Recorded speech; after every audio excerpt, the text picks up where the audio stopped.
तो आज हम डिस्कस करने जा रहे हैं question number 2.28 additional exercise chapter 2 units and measurement physics class 11th। Question है the unit of length convenient on the nuclear scale is a fermi. One fermi जो होता है वो है 10⁻⁻15 मीटर। दैट इज न्यूक्लियर जो साइज है उसके dimensions हम फर्मी लेवल पे बोलते हैं। तो न्यूक्लियर साइजेस ओबे रफली the following empirical relation. R जो है R0 into cube root of mass number. ये न्यूक्लियस का जो साइज है वो इस फर्मी लेवल पे इस यूनिट सिस्टम से कहा जाता है। Where R is the radius of the nucleus. R nucleus का रेडियस है, एटम की बात नहीं हो रही है। A is its mass number. R0 is a constant equal to about 1.2 Fermi. Show that the rule implies that the nuclear mass density is nearly constant for different nuclei. Estimate the mass density of sodium nucleus.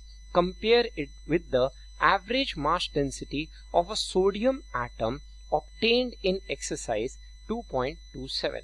So, यहाँ पे देखा जा सकता है ये आपका एक nucleus है। सपोज किसी एक एक्स एटम के न्यूक्लियस की बात हो रही है जिसमें मास नंबर है A और उसका एटॉमिक नंबर है Z। इस न्यूक्लियस के अराउंड लेट्स से अंदर में प्रेजेंट होंगे प्रोटॉन्स एंड न्यूट्रॉन्स और इसके अराउंड रिवॉल्व कर रहे होंगे हमारे इलेक्ट्रॉन्स। तो यहाँ पे हम कह सकते हैं इस मास नंबर A के करस्पॉन्डिंग इसका जो रेडियस है उसके लिए फॉर्मूला गिवन है as R0 into cube root of mass number, जहाँ पे R0 एक कांस्टेंट है जिसकी वैल्यू 1.2 फर्मी दे रखी है, जहाँ पे 1 फर्मी की वैल्यू हमें क्वेश्चन में मेंशन्ड है एज 10⁻⁻15 मीटर करके। तो हम जानते हैं न्यूक्लियस जो होता है वो एक स्फेरिकल शेप का होता है। तो बीइंग अ स्फीयर यहाँ पे कहा जा सकता है न्यूक्लियस का जो वॉल्यूम आएगा वो हो जाएगा 4/3 पाई r क्यूब, क्योंकि स्फीयर है। तो volume of sphere 4/3 pi r की बात करें तो r लेट्स से किसी भी a मास नंबर का न्यूक्लियस का हम बोल सकते हैं हमारा लेट्स से ये हो जाएगा 4/3 पाई r की जगह R0 into cube root of mass number का होल क्यूब। तो यहाँ से कहा जा सकता है इसका वॉल्यूम आएगा निकल के 4/3 पाई R0 cube into A power 1/3 का क्यूब कर दिया जाए तो ये बन जाएगा A। अब ये जो न्यूक्लियस है इस न्यूक्लियस की density, nuclear mass density is nearly constant for different nuclei. तो यहाँ पे कहा जा सकता है ये मास नंबर क्या रिप्रेजेंट करता है, ये रिप्रेजेंट करता है total number of nucleons, that is number of protons plus कहा जा सकता है टोटल नंबर ऑफ न्यूक्लियॉन्स। तो यहाँ पे हम कह सकते हैं एक प्रोटॉन का मास और एक न्यूट्रॉन का मास लगभग दोनों बराबर ही होते हैं, जो हम अप्रोक्सीमेटली 1 AMU लेके चलते हैं एटॉमिक मास पर यूनिट। तो दोनों मास लगभग बराबर है। तो यहाँ पे कहा जा सकता है कि total let's say number of protons and number of neutrons अगर पता है तो टोटल न्यूक्लियस का मास कितना हो जाएगा। तो न्यूक्लियस का टोटल मास अगर कहें तो यहाँ पे हम जानते हैं 1 AMU है एक प्रोटॉन का मास। तो यहाँ पे हम कह सकते हैं कि टोटल नंबर ऑफ प्रोटॉन्स जितने हैं into mass of 1 proton that is 1 AMU plus यहाँ पे हम कह सकते हैं नंबर ऑफ न्यूट्रॉन्स। फिर कहा जा सकता है एक न्यूट्रॉन का जो मास होगा, एक न्यूट्रॉन का मास होता है हमारा 1 AMU। सिमिलर वे से तो एक न्यूट्रॉन का मास भी 1 AMU होता है। तो यहाँ पे 1 AMU कॉमन निकाल लेते हैं तो ये बन गया number of protons plus number of neutrons into यहाँ पे निकल के आ गया 1 AMU करके। तो हम बोल सकते हैं कि number of proton plus number of neutron तो मास नंबर हो गया इस न्यूक्लियस का विच इज A, और यहाँ पे 1 AMU की वैल्यू हम जानते हैं मास ऑफ 1 प्रोटॉन को आप 1 AMU कहते हैं दैट इज 1.6 इंटू 10⁻⁻27 kg। तो यहाँ पे हमारा इस न्यूक्लियस की डेंसिटी अगर निकालने जाएं तो न्यूक्लियस की डेंसिटी के लिए हमारे पास फॉर्मूला निकल के आएगा as total mass of the nucleus divided by denominator में आ जाएगा total volume of the nucleus, जो यहाँ पे हमने निकाला हुआ है। इन वैल्यूज को अगर मैं यहाँ सब्स्टिट्यूट करूं तो मास ऑफ न्यूक्लियस की वैल्यू है मेरे पास एज A इंटू ये है 1.6 into 10 power minus 27 kg divided by volume of nucleus की बात की जाए तो this is 4/3 pi into R0 cube into mass number.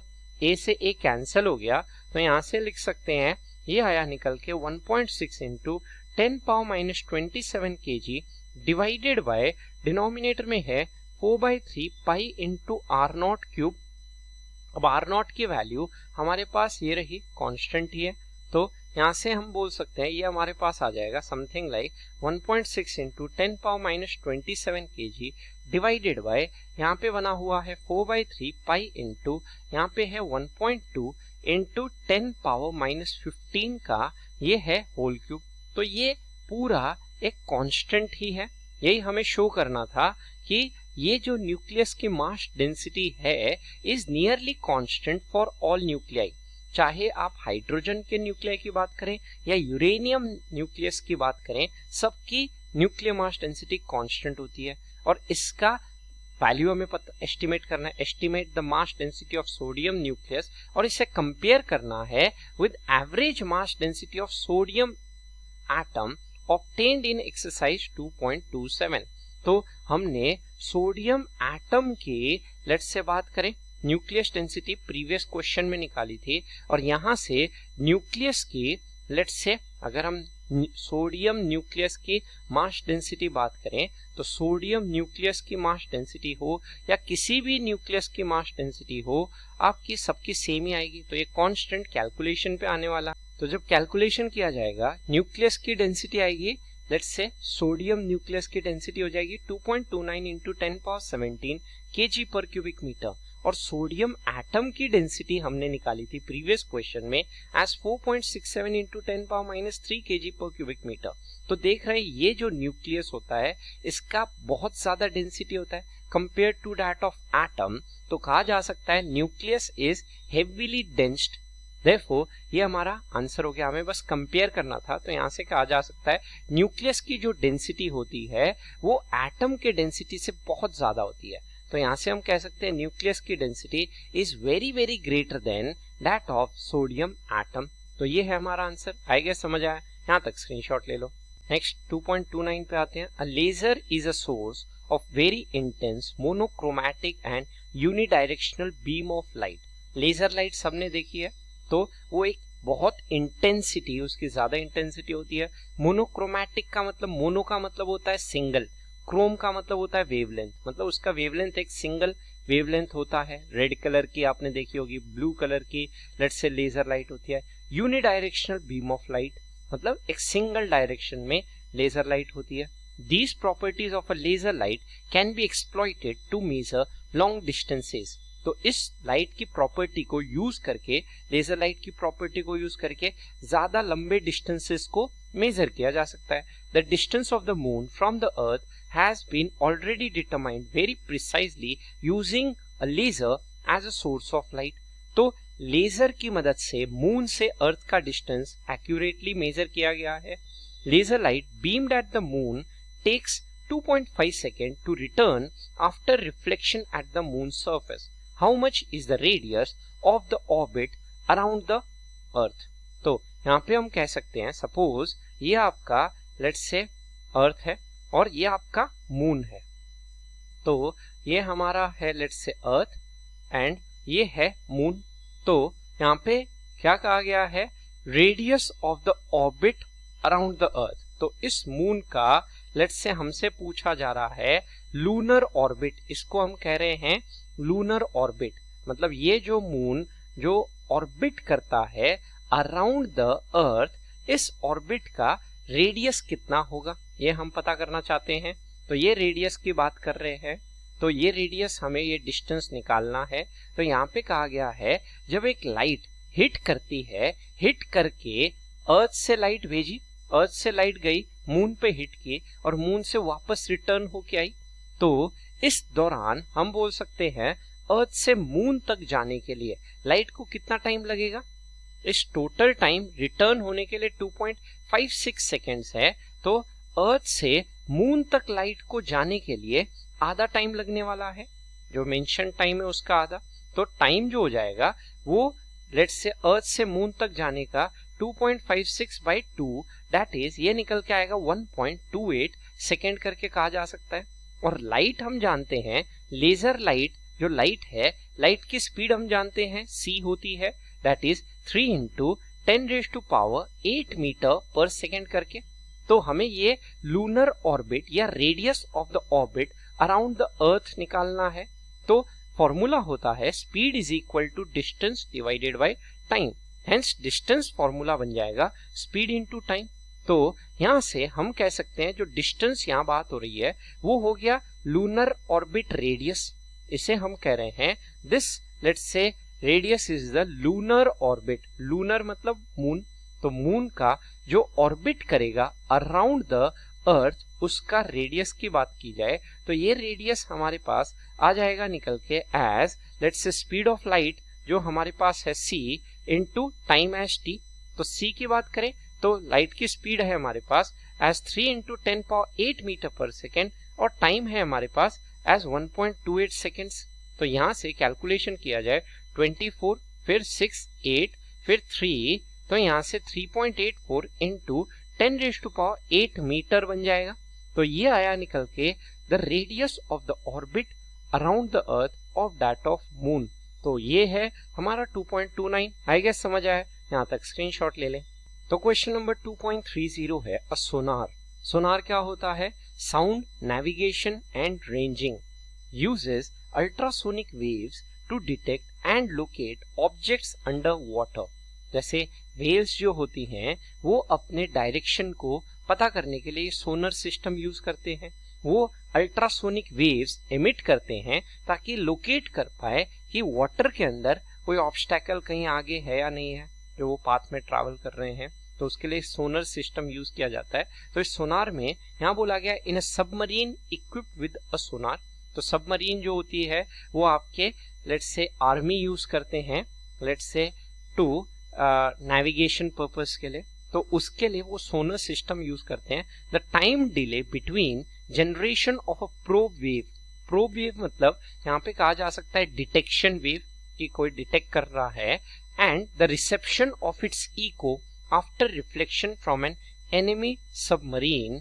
तो उसने लेट्स से ये हमारा आपका सपोज सोनार है, ये सबमरीन है, ये सबमरीन ने क्या किया, यहाँ पे हमारा है सबमरीन और इस सबमरीन ने एक सोनार लेट्स से प्रोब वेव लेट्स से जनरेट किया और ये जनरेट होने के बाद यहाँ पे लेट्स से आगे कहीं ऑब्स्टैकल है।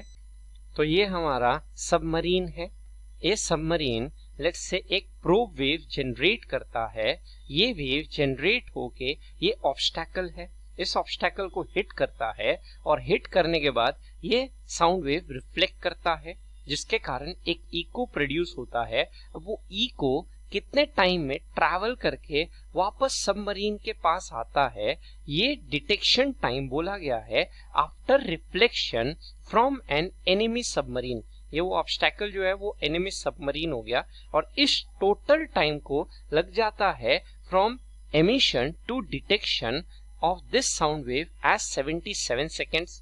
तो यहाँ पे कहा जा सकता है कि पॉइंट ए से पॉइंट बी तक जाने में टाइम जो लगेगा वो टाइम इस टोटल 77 सेकेंड्स का आधा टाइम होने वाला है, क्योंकि आधे टाइम में जाएगा और आधे टाइम में रिफ्लेक्ट होके वापस आ जाएगा। क्वेश्चन पूछा जा रहा है what is the distance of the enemy submarine. तो ये डिस्टेंस पता करना है हमें इस सबमरीन का इस एनिमी सबमरीन से। तो लेट अस से ये डिस्टेंस बना हुआ है s और साउंड की स्पीड वाटर में हमें पता है 1450 मीटर पर सेकेंड होती है। तो यहाँ पे हम फॉर्मूला कह सकते हैं speed is equal to distance upon time. तो यहाँ से हमारा डिस्टेंस बन के आ जाएगा स्पीड इनटू टाइम। अब ये जो स्पीड है जो साउंड की वो मेंशन्ड है एज 1450 मीटर पर सेकेंड करके, और ये वो स्पीड हो गई जो साउंड वेव यहाँ से ट्रैवल करके लेट्स से इस एनिमी सबमरीन तक जा रहा है और फिर रिफ्लेक्ट होके वापस आने वाला है। तो यहाँ से कहा जा सकता है ये डिस्टेंस s ट्रैवल करने के लिए विथ दिस साउंड स्पीड इसको टाइम लगा है 77 डिवाइडेड बाय कहा जा सकता है 2 सेकेंड्स। तो ये निकालने पे, कैलकुलेशन करने पे ये डिस्टेंस आ जाएगा हमारा। तो ये डिस्टेंस आएगा 55825 कहा जा सकता है मीटर। दैट इज हम कह सकते हैं ये रिक्वायर्ड डिस्टेंस हो जाएगा समथिंग लाइक 55.825 हम कह सकते हैं किलोमीटर। तो ये डिस्टेंस है हमारा इस सबमरीन का इस एनिमी सबमरीन से, जो सिंपल सा एक speed is equal to distance by time formula से यूज किया। कॉन्सेप्ट बस ये था यहाँ पे कि एक वेव प्रोड्यूस करेगा, उस वेव की स्पीड पता है, टाइम दिया हुआ है और डिस्टेंस निकालना था। तो ये है 2.30। आई गेस समझ आया, यहाँ तक स्क्रीनशॉट ले लीजिए। तो नेक्स्ट क्वेश्चन है क्वेश्चन नंबर 2.31। क्वेश्चन है the farthest objects in our universe discovered by modern astronomers are so distant that light emitted by them takes billion of years to reach the earth. These objects known as quasars have many puzzling features. तो universe में astronomers में ऐसे बहुत सारे let's say objects जिसे हम कसार्स कहते हैं उन्होंने डिस्कवर किए हैं जो बहुत दूर है। तो that light emitted by them takes billion of years to reach the earth. तो यहाँ से लाइट अर्थ तक पहुंचने के लिए बिलियंस ऑफ इयर्स, बहुत ज्यादा समय लगता है, which have not yet been satisfactorily explain. तो इन कसार्स का एग्जिस्टेंस अभी पूरा सेटिस्फैक्टरीली एक्सप्लेन नहीं किया जा सका है। What is the distance in kilometre of a quasar from which light takes 3 billion years to reach us. तो यहाँ पे हमें टाइम दिया गया है कि इतना समय लगेगा एक लाइट को इस कसार से अर्थ तक पहुंचने के लिए। तो सपोज ये आपका कसार है और ये है अर्थ। तो लाइट को यहाँ कसार से अर्थ तक पहुंचने के लिए हमें टाइम दे दिया गया है। ये सपोज कसार, ये है अर्थ, तो ये टाइम है हमारे पास एज लेट्स से 3 बिलियन ईयर्स। 1 मिलियन का मतलब होता है आपका 10 पावर 6, तो 1 बिलियन का हो जाएगा 10 पावर 9 ईयर्स। 1 मिलियन में होते हैं हमारे 10 लाख, मतलब 6 जीरोस, तो 1 बिलियन में हो जाएंगे 9 जीरोस। अब इस ईयर को कन्वर्ट किया जाए सेकेंड्स में, तो यहाँ पे हम कह सकते हैं एक साल में 365 दिन, एक दिन में 24 घंटे, एक घंटे में 60 मिनट और एक मिनट में 60 सेकेंड्स। तो ये तो आया टाइम। अब यहाँ पे हमें ये डिस्टेंस पता करना है किलोमीटर्स में इस कसार का। तो यहाँ पे लाइट की स्पीड हम जानते हैं। तो स्पीड ऑफ लाइट हमारे पास होती है एज 3 × 10⁸ मीटर पर सेकेंड। एज हम लाइट को यूज कर रहे हैं इस डिस्टेंस को मेजर करने के लिए। तो सपोज ये डिस्टेंस अगर s है तो हमारा स्पीड का फॉर्मूला होता है as distance upon time. Time हमारे पास है तो ये डिस्टेंस हमारा निकल के आएगा as speed into time. Speed हमारे पास है एज 3 × 10⁸ मीटर पर सेकेंड। टाइम हमारे पास है as 3 × 10⁹ into 365 into 24 into 60 into 60 कहा जा सकता है। तो ये कैलकुलेशन से ये सब कुछ मीटर में आएगा, पर यहाँ पे क्वेश्चन में मेंशन्ड है किलोमीटर में डिस्टेंस मेजर करना है। तो ये डिस्टेंस को आप जब किलोमीटर में मेजर करेंगे ये आएगा लगभग निकल के 2.8 इंटू हम कह सकते हैं 10 पावर 20 किलोमीटर।